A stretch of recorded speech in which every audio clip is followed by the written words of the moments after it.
अमरावतीमध्ये आता 12 वाजता सन्माननीय आमचे विभागीय नेते बच्चू कडू असतील, तिथले संपर्क प्रमुख आमचे किशोरप्पा असतील आणि आमचे स्थानिक नेते मंडळी आहेत, त्यांनी एक जिल्ह्याच्या कार्यकारिणीची बैठक लावलेली आहे आणि त्या बैठकीला त्यांनी मला निमंत्रण दिलेलं होतं आणि माननीय एकनाथ शिंदे साहेबांच्या नेतृत्वाखाली त्या बैठकीला देखील उपस्थित राहायला मी आलो आहे आणि त्याच्यानंतर संध्याकाळी काही महानगरपालिकेच्या निमित्तानं इकडे तिकडे गेलेले जे शिवसेनेचे आमचे पदाधिकारी होते, कार्यकर्ते होते, काँग्रेसमधले काही पदाधिकारी आहेत, त्यांचा प्रवेश नागपूरमध्ये इथल्या पदाधिकाऱ्यांनी ठेवला आहे आणि त्या प्रवेशाच्या कार्यक्रमाला देखील उपस्थित राहणार आहे। शेवटी सरकारमध्ये काम करत असताना ज्या पक्षामुळं, ज्या नेत्यामुळं, ज्या शिंदे साहेबांमुळं मी मंत्री झालेलो आहे, तो शिवसेना पक्ष वाढवण्याची जबाबदारी माझ्यासारख्या कार्यकर्त्याची देखील आहे आणि म्हणून अमरावतीमध्ये देखील संघटनेच्या कार्यक्रमासाठी मला निमंत्रण होतं, नागपूरमध्ये देखील संध्याकाळच्या कार्यक्रमाला मी उपस्थित राहणार आहे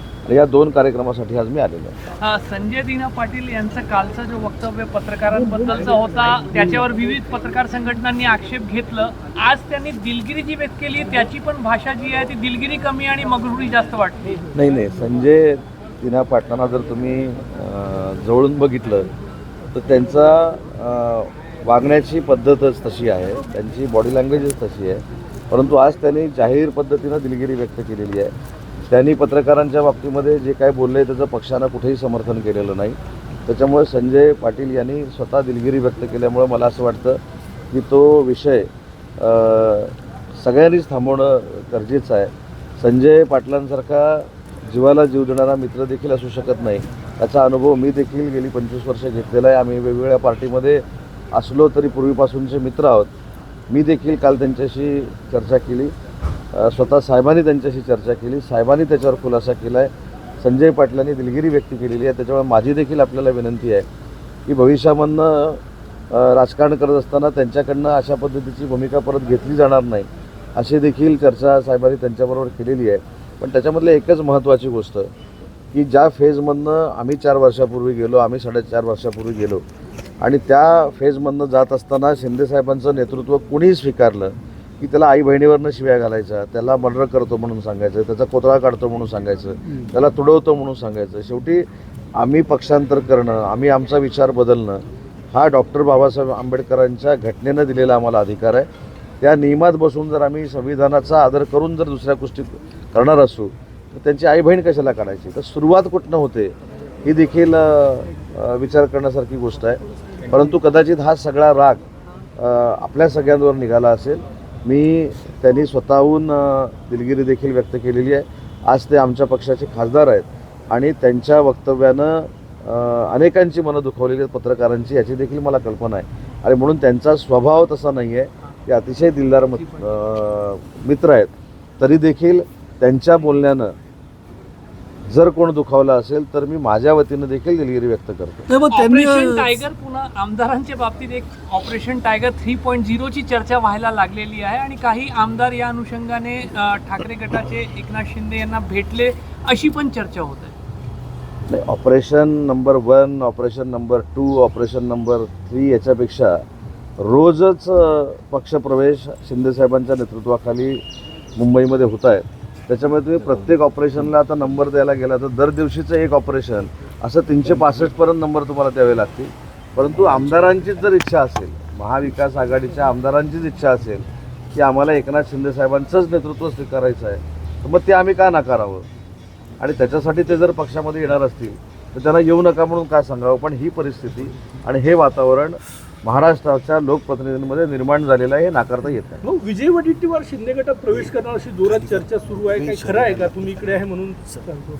नाही, विजय वडेट्टीवार हे अतिशय आमचे सगळ्यांचे चांगले मित्र आहेत, माननीय एकनाथ शिंदे साहेबांचे देखील अतिशय जवळचे मित्र आहेत। पक्षप्रवेशाच्या संदर्भामध्ये विजय वडेट्टीवार साहेबांनी आमच्याशी कधीही चर्चा केली नाही, पण विजय वडेट्टीवारांसारखा विदर्भातला एक ताकदीचा नेता, लोकांमधला नेता, ज्याची नाळ लोकांशी जुळलेली आहे, यांनी जर माननीय एकनाथ शिंदे साहेबांबरोबर काम करण्याचा निर्णय घेतला तर सगळ्यात जास्त आनंद असणारा मी असेल, कारण मी विजय वडेट्टीवार साहेबांबरोबर देखील काम केलेलं आहे। तुम्हाला नाही अशी काही चर्चा आहे का तुमच्या पक्षाकडून त्यांना घेतलं जाईल का, घेणार आहे की चर्चा सुरू आहे, कसं काय आहे का? नाही, चर्चा नाही। तुम्ही जो मला प्रश्न विचारला की विजय वडेट्टीवार साहेब भविष्यामध्ये आले तर तुमची भूमिका काय, तर आले तरची भूमिका अशी आहे की एक चांगला नेता, लोकांशी ना जुळलेला नेता जर आमच्या पक्षामध्ये येणार असेल आणि साहेबांशी चर्चा करून नेतृत्व स्वीकारणार असेल तर कोणाला नको आहे. काही घडामोडी सुरू आहे का मुंबईत या सगळ्या संदर्भात? मला असं वाटतं या संदर्भामध्ये घडामोडी जर सुरू असतील त्याची कल्पना मला काही नाही आहे.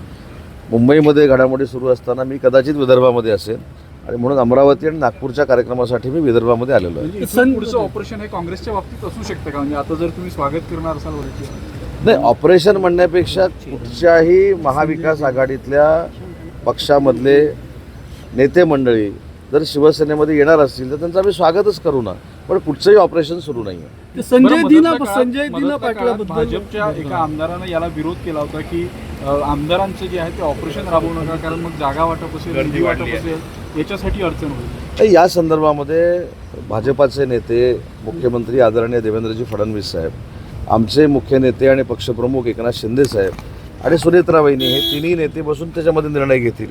त्याच्यामुळे कोणाला पक्षात घ्यायचं, कोणाला पक्षात घ्यायचं नाही, हा शिवसेनेमध्ये पूर्ण अधिकार माननीय एकनाथ शिंदे साहेबांचा. आज संजय राऊत यांनी एक ट्विट केलेलं आहे. त्यांनी अयोध्येतल्या राम मंदिराला एक 4 किलोची चांदीची वीट आणि 1 कोटी रुपये दिले होते. आता ज्या पद्धतीनं त्या मंदिरात घोटाळा होतोय तर ते प्रश्न विचारतात की ती वीट आणि ते पैसे कुठे गेले. उद्धवजींनी आपल्या खिशातून ते 1 कोटी दिली होती असं उल्लेख. नाही, आता कोणी कोणाच्या खिशातनं दिले की दुसऱ्याच्या खिशातनं दिले मला माहीत नाही, पण या संदर्भामध्ये अयोध्येच्या बाबतीमध्ये SIT नेमली गेलेली आहे, त्याच्यामध्ये ह्या सगळ्या गोष्टी येतील ना. आता SIT नेमली गेलेली असताना उत्तर प्रदेशच्या सरकारचा प्रश्न असताना मी महाराष्ट्रामध्ये त्याचं उत्तर देणं योग्य नाही, परंतु प्रत्येकाची अपेक्षा आहे की अयोध्येमध्ये जर काय अनियमितता असेल किंवा काही भ्रष्टाचार झाला असेल त्याची चौकशी झाली पाहिजे. संजय टाइगर को लेकर चर्चा हो रही है, विधायक भी एकनाथ शिंदे के साथ जुड़ सकते हैं. मैंने यही कहा कि अगर महाविकास आघाड़ी के कार्यकर्ता, नेता, आमदार अगर हमारे साथ आने वाले हैं लेकिन कौन सा भी ऑपरेशन चालू नहीं है, उनका हम स्वागत करेंगे. अगर उनको रियलाइज़ हो गया है कि माननीय एकनाथ शिंदे साहब का ही नेतृत्व जो है वो आगे जाके उनको ताकत दे सकता है, उनको निधि की उपलब्धता करके दे सकता है, तो उनको भी समझ में आया रहेगा कि वहाँ ही जाना पड़ेगा. तो अगर आने वाले हैं तो उनका स्वागत करेंगे. विजय वडेट्टीवार के नाम की भी चर्चा है कि वो एकनाथ शिंदे के साथ जा सकते हैं. नहीं, वो आएंगे नहीं आएंगे इसके बारे में मुझको पता नहीं है, लेकिन विजय वडेट्टीवार जी एक विदर्भ के स्ट्रांग नेता है, ताकतवर नेता है. अगर वो माननीय एकनाथ शिंदे साहब का नेतृत्व स्वीकार करके अगर उनके साथ आ जाते हैं तो उसका आनंद सबको है. संजय राऊत म्हटले की सत्ता नसेल तेव्हा यांची अवस्था काय होईल कळेल. ते सत्ता नसेल तेव्हा बघू ना. संजय दिना पाटलांबद्दल एक मी त्यांचा तो व्हिडिओ पूर्ण पाहिला. ते त्या संपूर्ण व्हिडिओ विनंती करत होते की मी तुमच्याशी पुरेसं बोललो आहे, आता नका विचारू, मला खूप झालं हे. तर त्यांनी हे सांगितलं की माझ्या आई वडील घरच्यांना नका आणू तुम्ही, मला काय विचारतं. तर काही इलेक्ट्रॉनिक मीडियावाले त्यांच्या घरी घुसले, घरात जाऊन त्यांचा रोज तोही होता. तर हा अतिरेक होतो असं वाटत नाही का मीडियाकडून? आता मी जर ते म्हणत होते की नका विचारू, नका अतिरेक विचारू. होतोय न होतोय ह्याच्यावर जर बोललो तर मी अडचणी देऊ शकतो. फक्त माझी विनंती अशी आहे, मगाशी संजय दिमा पाटलांच्या बाबतीमध्ये मी हेच सांगितलं की मित्र म्हणून अतिशय दिलदार संजय दिना पाटील आहेत. काही अडचणीमुळं, काही चिडल्यामुळं त्यांच्याकडनं काही शब्दप्रयोग झाले असतील, पण त्याबद्दल त्यांनी दिलगिरी व्यक्त केलेली आहे. त्याच्यामुळे मला देखील तमाम पत्रकारांना एक विनंती करायची आहे की तुम्ही देखील समजून घेतलं पाहिजे, तुम्ही देखील थोडा त्यांच्या मानसिकतेचा विचार केला पाहिजे. ती व्यक्ती तशी नाही आहे आणि त्यांनी माफी मागून दिलगिरी व्यक्त करून या सगळ्या प्रश्नाला पूर्णविराम दिलेला आहे. संजय राऊत असंही म्हटले की 50-50 कोटी रुपये देऊन तुम्ही तुमचा पक्ष वाढवला, तुम्ही काही संत महात्मा नाही. हे संत महात्मा कोणच नाही आहे, त्याच्यामुळं संत महात्माची उपमा देण्याची गरजच नाही. पण 50 कोटीचा आकडा 4.5 वर्षापूर्वीचा होता, तो व्याजासकट आता कदाचित वाढला असेल असं आम्हाला सगळ्यांना वाटलं होतं, पण 4 वर्षानंतर देखील तो तेवढाच आकडा आहे. पण हा सगळा फेक आहे, अशा बाबतीत कोणीही व्यवहार केलेले नाहीत.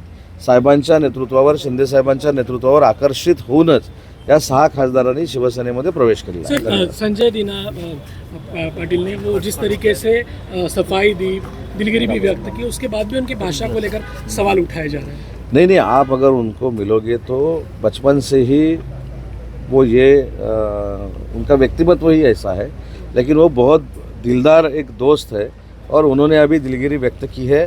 आगे जाके ऐसा नहीं होगा, ये भी उन्होंने बयान दिया है। तो मेरी भी आपसे विनती है कि अभी वो जो सब्जेक्ट था उसको फुल स्टॉप देना चाहिए। संजय राउत जी ने एक ट्वीट किया है, राम मंदिर को कुछ ईंटें और करोड़ रुपए दान किए थे। उसकी राम मंदिर के बारे में SIT लगी हुई है, उसमें जो कुछ आगे जाके क्लियर होगा उसमें कौन दोषी रहेंगे, कौन गिल्टी रहेंगे, उनके ऊपर कार्रवाई होगी।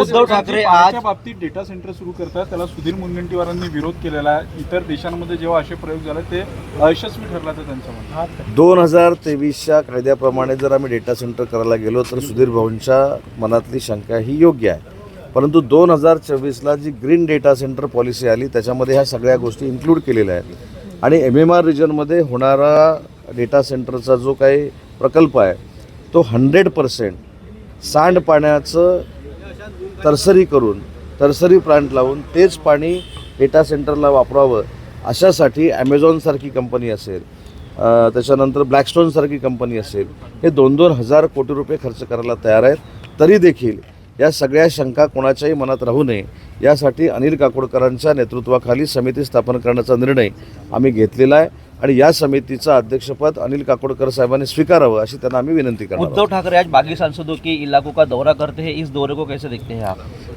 इसलिए उनको शुभकामनाएं हैं मेरी। पश्चिम काँग्रेसमधून आहे का तुमचं? हे मगाशी याचं मी उत्तर दिलं। महाविकास आघाडीचे अनेक कार्यकर्ते, अनेक नेते, अनेक आमदार असतील, त्याच्यामध्ये अजून कोण असतील, यांना 100% माननीय एकनाथ शिंदे साहेबांच्या कार्यप्रणालीवर जर विश्वास असेल तर ते स्वतःहून येत आहेत।